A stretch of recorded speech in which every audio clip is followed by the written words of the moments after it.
1970-കളുടെ അവസാനത്തിൽ കേരളത്തിലെ വളരെ പ്രധാനപ്പെട്ട ഒരു പ്രശ്നമായിരുന്നു വോൾട്ടേജുമായി ബന്ധപ്പെട്ട പ്രശ്നങ്ങൾ. ഈ പ്രശ്നം പരിഹരിക്കാനായി ചെറുപ്പക്കാരനായ ഒരു ഫിസിക്സ് ഗ്രാജുവേറ്റ് തീരുമാനിച്ചു.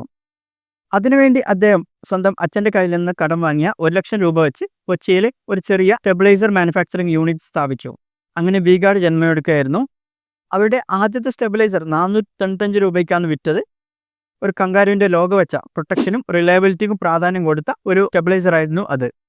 പിന്നീട് നാട്ടിൽ ടിവിയുടെയും റെഫ്രിജറേറ്ററിൻ്റെ ഉപയോഗം വർദ്ധിച്ചു വന്നതോടെ ഈ ഒരു സ്റ്റെബിലൈസറിൻ്റെ ഉപയോഗം വളരെ അത്യാവശ്യമായിട്ട് വന്നു. അങ്ങനെ അവരുടെ സെയിൽസും അതിനനുസരിച്ച് വളരെയധികം വർദ്ധിച്ചു. പക്ഷേ അവരുടെ യാത്ര അത്ര സ്മൂത്തായിരുന്നില്ല.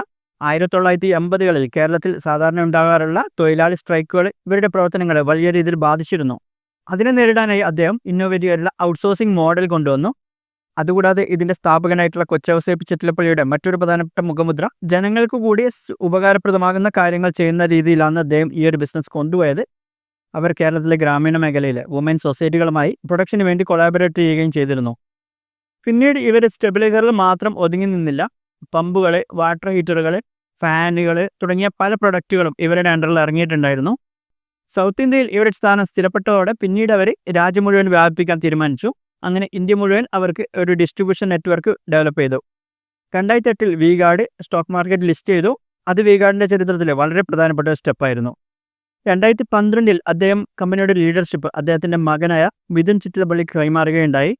കമ്പനി റിസർച്ച് ആൻഡ് ഡെവലപ്മെൻറ്റ് R&Dയിൽ നല്ല രീതിയിൽ ഇൻവെസ്റ്റ് ചെയ്യുകയും എനർജി എഫിഷ്യൻറ്റും സസ്റ്റൈനബിളും ആയിട്ടുള്ള പ്രൊഡക്റ്റുകൾ ഇറക്കുകയും ചെയ്തിരുന്നു.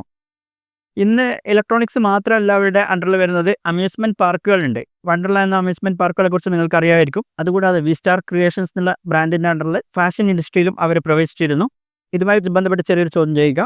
കൊച്ചിയിലെ വണ്ടർലയുടെ ആദ്യത്തെ പേര് വണ്ടർല എന്നായിരുന്നില്ല. അത് നിങ്ങൾക്ക് ആർക്കെങ്കിലും ഓർമ്മയുണ്ടെങ്കിൽ ആ കാര്യം ഒന്ന് കമൻറ്റ് ചെയ്യാവുന്നതാണ്. നമ്മൾ മുമ്പ് പറഞ്ഞു, കൊച്ചൗസേപ്പ് ചിറ്റലപ്പള്ളി എന്നുള്ളത് ബിസിനസ് മാത്രമല്ല, അദ്ദേഹം ജനങ്ങൾക്ക് വളരെയധികം ചാരിറ്റിയും കാര്യങ്ങളും ചെയ്തിരുന്ന ഒരു വ്യക്തിയായിരുന്നു. അദ്ദേഹത്തിൻ്റെ മനുഷ്യസ്നേഹം പ്രകടിപ്പിക്കുന്ന മറ്റൊരു തെളിവായിരുന്നു അദ്ദേഹത്തിൻ്റെ കിഡ്നി ഒരു സാധാരണക്കാരന് ദാനം ചെയ്തത്. അതുകൂടാതെ മറ്റു പല ചാരിറ്റി പ്രവർത്തനങ്ങളും അദ്ദേഹം ഇപ്പോഴും ചെയ്യുന്നുണ്ട്. ഇന്ന് വി-ഗാർഡ് ഏകദേശം 4200 കോടി റവന്യൂ ഉള്ള ഒരു കമ്പനിയാണ്. ഇന്ത്യൻ ഇലക്ട്രിക്കൽ മാർക്കറ്റിൽ നല്ലൊരു സ്ഥാനം ആ ഒരു കമ്പനിക്ക് നേടാനും സാധിച്ചിട്ടുണ്ട്. അപ്പോൾ നമ്മൾ ഇന്ന് പറഞ്ഞ കാര്യങ്ങൾ താഴെ ചില പോയിന്റുകളായി താഴെ കൊടുത്തിട്ടുണ്ട്. നിങ്ങൾക്ക് സ്ക്രീൻഷോട്ട് എടുത്ത് വെക്കാവുന്നതാണ്.